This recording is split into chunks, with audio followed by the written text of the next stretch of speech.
Yes, the Airbnb was at a little street in Anhai. Pretty sure only locals are living there. That's exactly what I love. The apartment is 2 flights of stairs up and has 2 rooms. We were lucky. We weren't on the top floor. I'm having lots of problems when I hear not just noise, also just sound from above me. I really have major problems about that. So we weren't on the top floor, but so we were lucky. We did hear someone above us sometimes, but rarely, and it wasn't bad at all. But yes, it did disturb me because I'm just so fucking sensitive of sounds in general, but especially from above me. Also just walking around because it feels like it's in my head. Okay, so this is our Airbnb here in Da Nang, Vietnam. So this is really nice. Yeah, here it's actually lots of room. And the kitchen, we have a microwave, a kettle, we have a hot plate, an induction hot plate, of course, that I hate, but that one is not that bad. I think this is actually more of an oven, and the other one is a microwave, I think. Rice cooker, of course. A hood for nothing, because it just comes right out here, so I don't even use it. These are all the dishes we have. Well, over here is a pan. Yeah, here we have a little bit more, like, these are mine, but these were also here. This is just our food stuff. But yeah, I mean, it's a good sized kitchen for a Airbnb. And freezer, of course, full of meat already. And fridge, I mean, it's also good size. So, and the couch is so comfortable. And then here, we had a washing machine, but of course no detergent for it, so we also had to buy that. We have a laundry machine. We hang up the clothes there, and yeah, it's a humid, of course, Vietnam, so it takes a while to dry.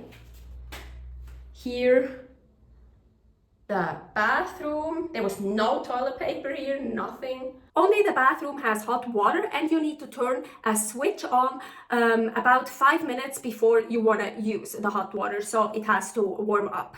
Yeah, here we have the hot water, so you have to turn that on to get hot water.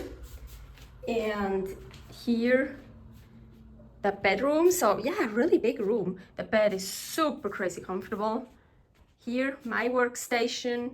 Yeah, I'm living out of the suitcase just for 28 days. I don't want to take everything out. But yeah, very roomy. And here,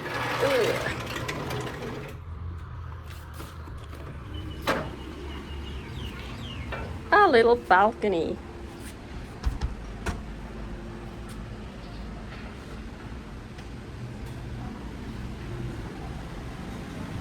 Okay, so I was wrong. This here and this here are both microwaves. Yeah, I don't know who needs 2 microwaves. Sad, I thought one of them would be an oven, but no, they're both the same. We got 2 toothbrushes, oh, and a little hand towel that was packed up. Never saw that before, cool. And Paul said we can also keep that one. But again, so typical for cheap Airbnbs all over the world, no kitchen towel.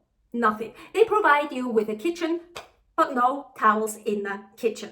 Oh, and in that Airbnb, we didn't even get any other towels for the bathroom, for showering and stuff.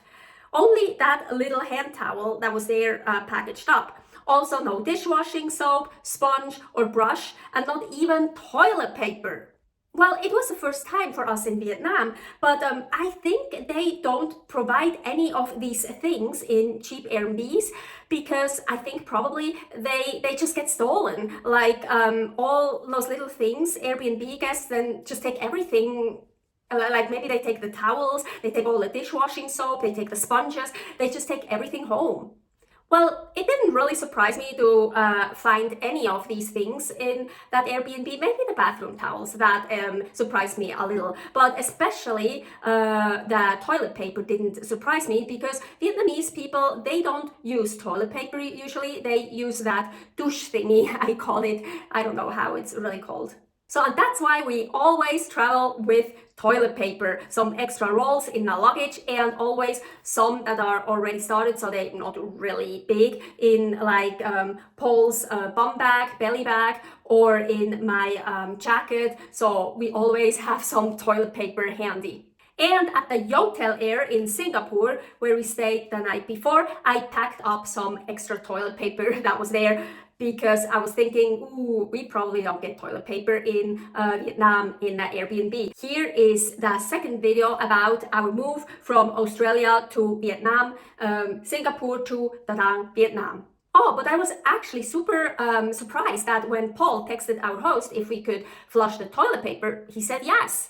That really surprised me, because Vietnam is like Thailand. Usually you shouldn't flush any toilet paper because the pipes are just too small for that. But apparently where we were living, it was okay. Cool, great, I love that. Back to not having enough stuff provided at that place. Paul has a big towel and a not that big towel, but big enough microfiber towel. So we were good there with bathroom towels. I also always travel with dishwashing soap. Yes, I learned that lesson early on in Turkey and Europe, but we definitely had to buy a sponge and more toilet paper. There was also no broom or mop or anything to clean the apartment. I texted our host if there's something we could use. He texted back and asked if it's dirty and that they let the cleaning people do that once a week, if we want the cleaning people to show up to get it cleaned. And if we need any supplies, they have it at the convenience store. No, we didn't want anyone to clean our apartment once a week. And I think I texted him that on the second day. No, it's just, I thought he'd be happy to provide a broom or something so we could keep the place clean a bit. So we stayed there from January 29th, 2026 until February 26th, 2026. So I think that's 28 days. So we didn't get the cleaning lady over to clean our place during that time.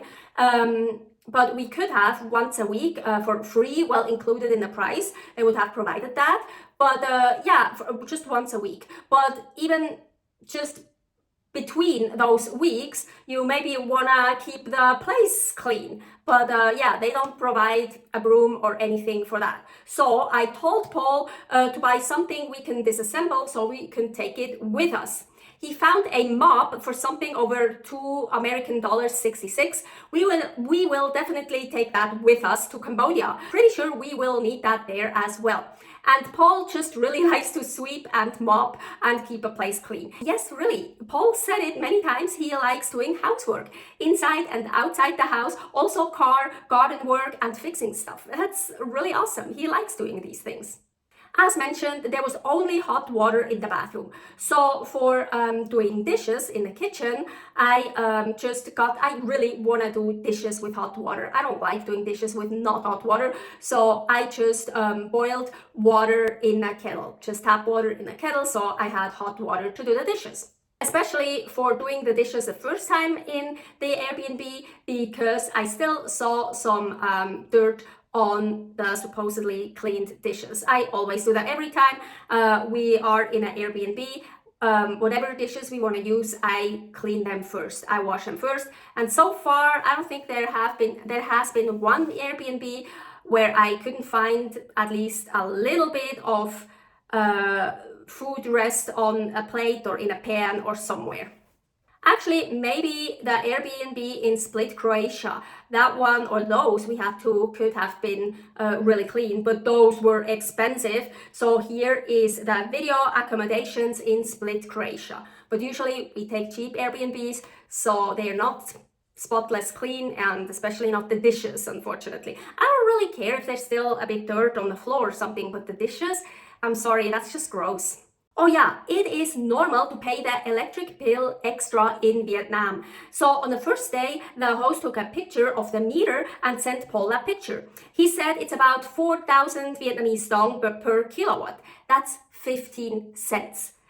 Before we left, the host took another picture and we paid 850,000 Vietnamese dong for those 28 days. So that is $32 American dollars 56. It would have been a lot cheaper if Paul would be like me. I think I would have used the AC only twice, but Paul used it all the time. Yeah, he is usually too hot, I'm usually too cold.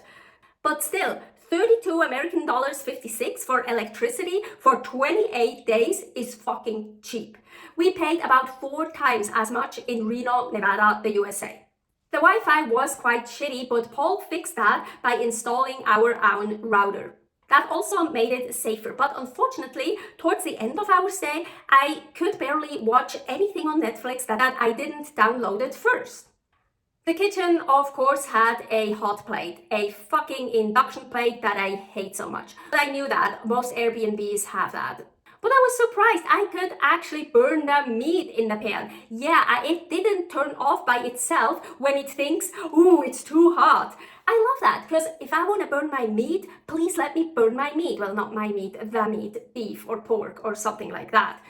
Well, yeah, of course, I actually don't really want to burn my meat, but I want to be able to if I want to. And actually, I really like to brown my meat sometimes, but you can't do that on a fucking induction plate that has this stupid safety thing built in and just turns off when it feels like it. So luckily, this induction plate in Vietnam at the Airbnb wasn't like that. So I could brown and burn my meat. But sometimes when I had it on, let's say, the lowest or the second lowest heat setting, it just suddenly all by itself turned to the highest. So I think this induction plate was the opposite of the one we had in Malaysia, in Penang, Malaysia. Because the one in Penang, Malaysia, that was the one that just turned off when it thought, oh, it got too hot or there's no liquid in it anymore, that stupid safety thing. So this one here in Vietnam, that got turned much hotter. I had it on like the first or second setting and it went up to like the 4th setting, like really high up. So yeah, I fucking hate induction plates and stoves. Oh, but there was no fire detector in the kitchen or anywhere else in the Airbnb. I love that because I'm notorious in setting fire smoke alarms off. Yes, I like to fry the meat on very high heat. But that place even had a hood with a working vent. Awesome. But I didn't use it because it was that stupid fucking shit like all new vents have nowadays. It just sucks in the smoke, the whatever, and then it blows it out in the apartment. So it doesn't go outside. That's fucking bullshit. So it's just running, using electricity for nothing and just having loud noise for nothing. So no, I didn't use it. That Airbnb had actually 2 pans, a pot and a frying pan, and 2 little spatula thingies, lots of chopsticks, and 2 of each fork, knife, and big spoon. A shitty big knife, but we have our own steak knife that I use in the kitchen. Some plates and bowls, actually enough for us. We had much worse Airbnbs, but no drinking glasses and only 1 cup. I usually don't use glasses anyways, but sometimes I use a cup to drink hot water, but Paul drinks coffee, tea, hot water all day long, so he got the cup. Oh, the bed. I absolutely love the bed. Pretty hard, that's how I love it, but not as rock hard as the beds in Thailand. It was just perfect. But I'm sleeping on my side and I have bony hips. So after a while, it hurt my hips a bit. I just put the duvet underneath me and we covered up with the extra blanket from the closet. But after a while, I got crazy bad lower back pain, I think from my ovaries. And the bed started to feel very uncomfortable. I switched to the sofa. The sofa was perfect. The perfect ratio of hard and soft. So that was perfect, the sofa, not the bed, like I first thought. It seems like that very often I end up sleeping on the couch in Singapore, Australia, and Vietnam. Who cares? If I'm more comfortable on the couch and I sleep better that way, who cares? And I was actually really surprised. So I thought it would be really loud outside, also during the night. Because yes, Vietnam is a loud country, well, in the cities. Yes, you did hear people, kids, cars, and scooters during the day. And in the evening, you heard some music, karaoke, and people having a good time.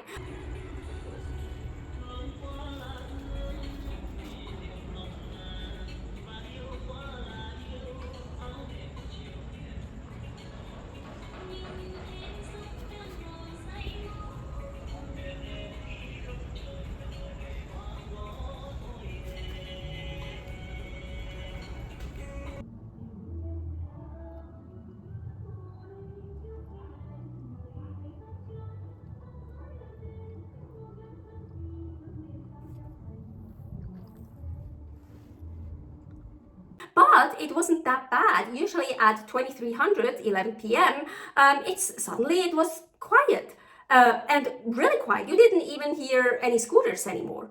I read in Da Nang, Vietnam groups on Facebook that further south, it was almost constantly loud. It's much more touristic there. We chose well not to get a place there. I would have suffered so much. So they texted like they were hearing karaoke until 2 or 4 a.m. and it was constantly loud.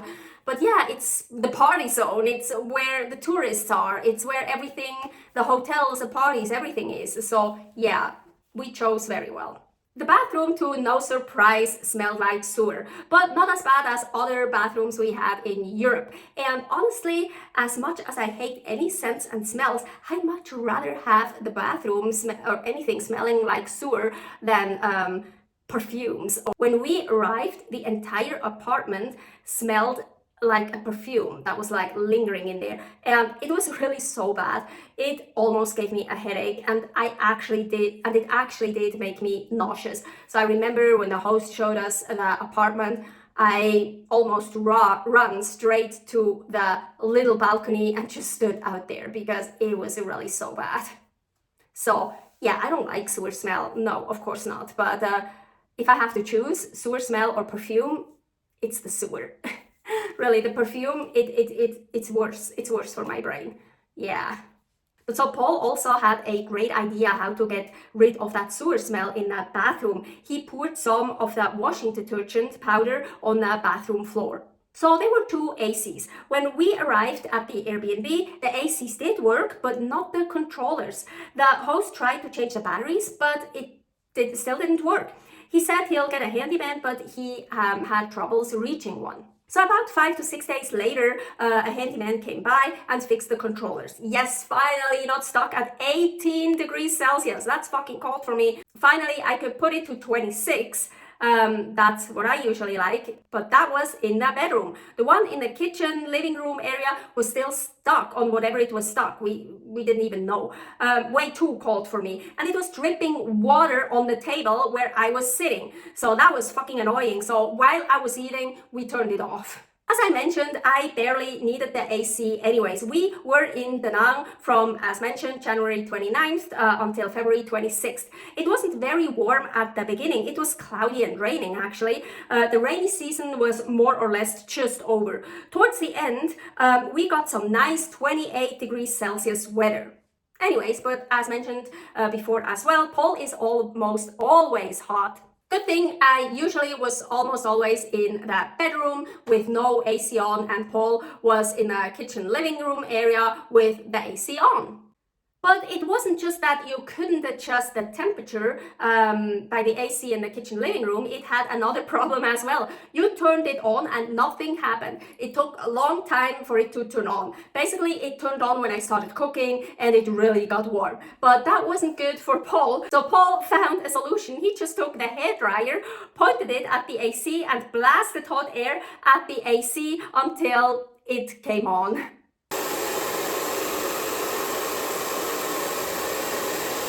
The best thing was we could, from that Airbnb, walk about 8 minutes to the nearest gym and about 15 minutes to a non-touristic beach. That was the greatest thing. Stay happy, stay healthy, stay cool.